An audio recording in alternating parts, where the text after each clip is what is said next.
Friends, something special awaits you today, and before we start, subscribe to the channel and don't forget to like this video. This motivates you to create even more useful content for you. Well, let's go. So meet the Mercedes-AMG GT63 SE Performance.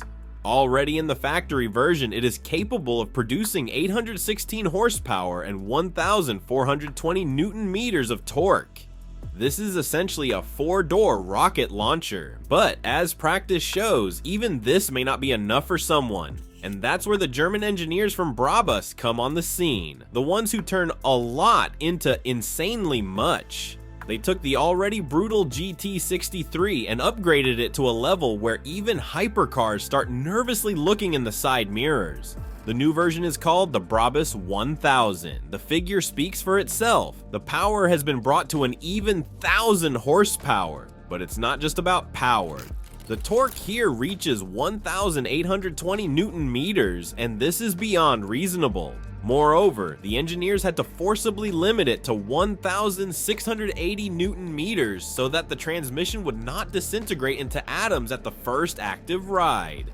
How did they do it? It goes much deeper than just replacing turbines. The engine was used up to 4.5 liters. The crankshaft, piston group, connecting rods were completely redesigned, and an exhaust system of its own production was added.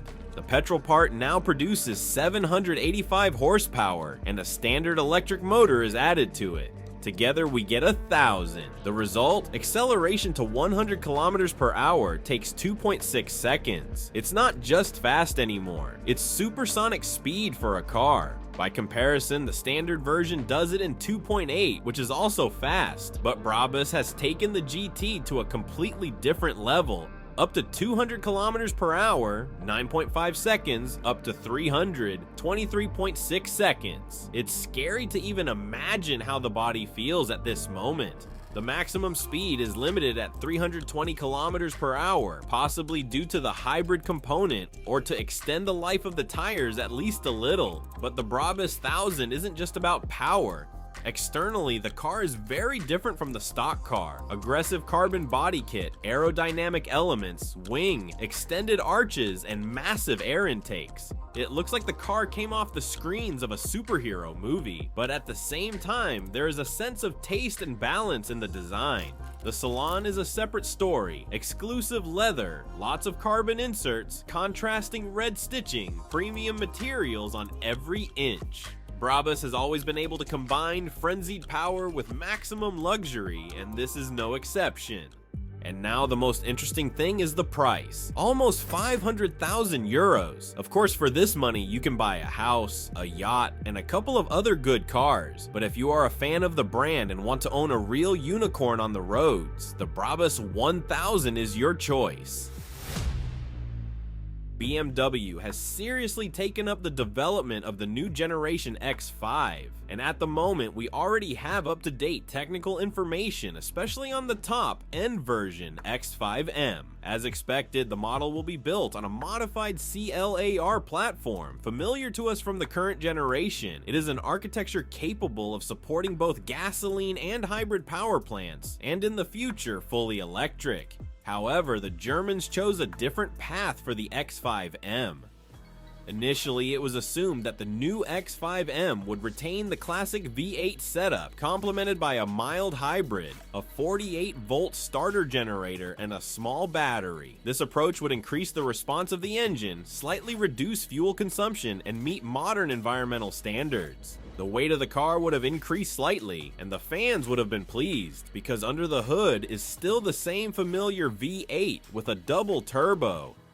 However, the situation has changed. According to one of the insiders close to the development of the new generation X5, BMW decided not to develop a separate powertrain for the X5M. The reason is the success of the new hybrid M5, which, despite gaining more than half a ton in weight compared to the previous version, is in very high demand. This was a signal to management that customers are not so much interested in technical specifications on paper, as in the general feeling, technology, and image. As a result, the new X5M is likely to get the same hybrid setup as the M5, A 4.4-liter S68 gasoline engine paired with an electric motor, an 8-speed automatic from ZF, and an X-Drive all-wheel drive system. The total power will be about 720 horsepower, and the torque will be 1,000 Newton meters. Such figures are impressive, but they come at the price of weight. According to preliminary estimates, the new X5M will weigh more than 2,600 kilograms, which is 300 to 400 kilograms heavier than the current model. In fact, we get something in between X5M and XM. Such a crossover may lose momentum on the track, but it will certainly add to comfort, traction, and adaptability. BMW believes that this is exactly what modern buyers expect: luxury, power, confidence on the road, and all this with a light electric spice that makes the car relevant in the eyes of regulators and fans of new technologies. It is also worth noting that a similar approach can be implemented on other models of the M line. There are already rumors about X6M hybridization, as well as possible new versions of X7 and even X8 in the future. BMW is thus shaping a whole new era of powerful but heavy-duty SUVs with a focus on hybrid technology. Do I like this trend? To be honest, not really. With increasing weight, lightness, manageability, and part of the driver's essence, which M models are so fond of, are lost. But demand determines the market. People continue to buy these cars despite the growing mass, and BMW simply follows its audience. It's a business. And how do you feel about this area of development? Do you think that the hybrid X5M is a step forward or a rejection of the principles of real M cars?